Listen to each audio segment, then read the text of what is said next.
Mẹ cẩn thận nó cắn rồi, nó lên cơn. Bây giờ nó lên cơn tao một cứu trời. Không cứu đâu, bây giờ ra nó cắn người mình. Cẩn thận nhá, người nhà cẩn thận nhá. Thấy chưa, nó nhổ ra nó cắn lung tung rồi đấy. Ấy, anh có vết thương đừng để nó nổ nước bọt vào đấy.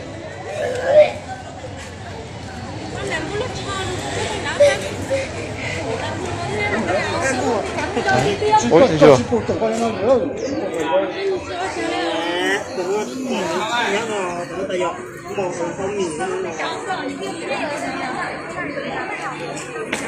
Giờ có chuyện trong chết không? Đây là có căng rồi.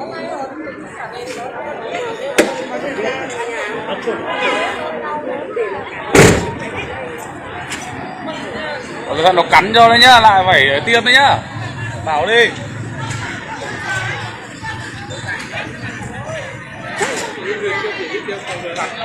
Bây giờ làm gì cứu được nó đâu. Người chưa bị thì phải khẩn trương đi, đưa đi mà tiêm đi. Bao nhiêu tiền cũng phải tiêm.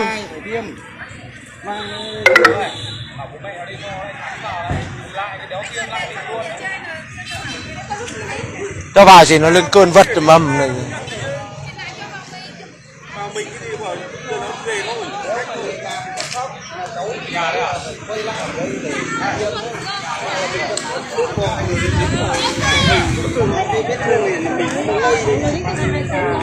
Phải cẩn thận.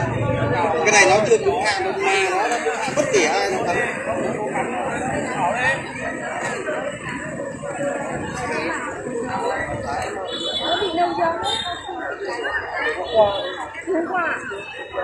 Cắn 3 tháng nay rồi không đi tiêm, bây giờ nó mới lên cơn, hiểu chưa? Xong rồi.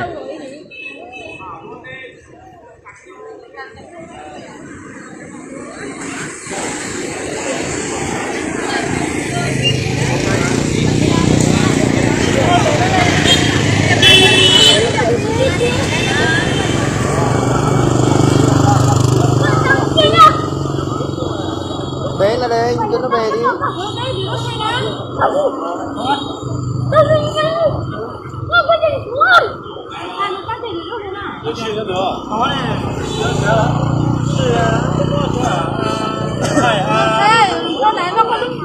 Nhưng mà bệnh viện chịu chết à?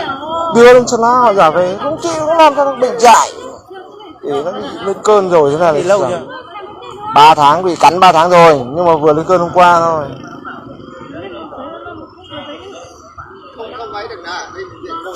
Họ giả về. Nó bệnh kéo dài này họ khuyến cáo rồi mà khi đã lên cơn vô phương cứu chữa. Bệnh dại, chó dại cắn.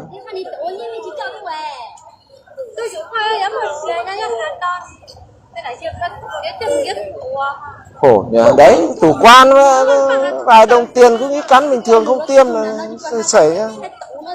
Giờ thấy nó lên cơn thì đưa ra hôm qua, nhưng bây giờ đưa lên tỉnh thì lại phải đưa về, họ không nhận.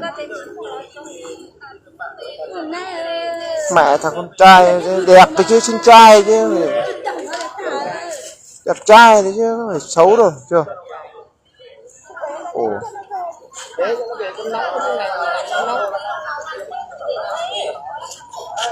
Giờ xe máy xe móc làm nào đưa nó về thôi.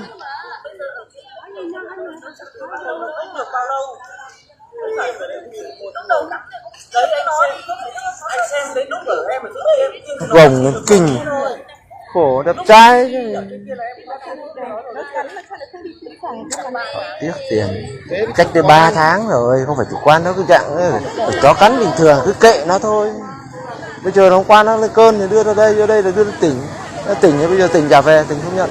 Vì họ nắm bắt rõ.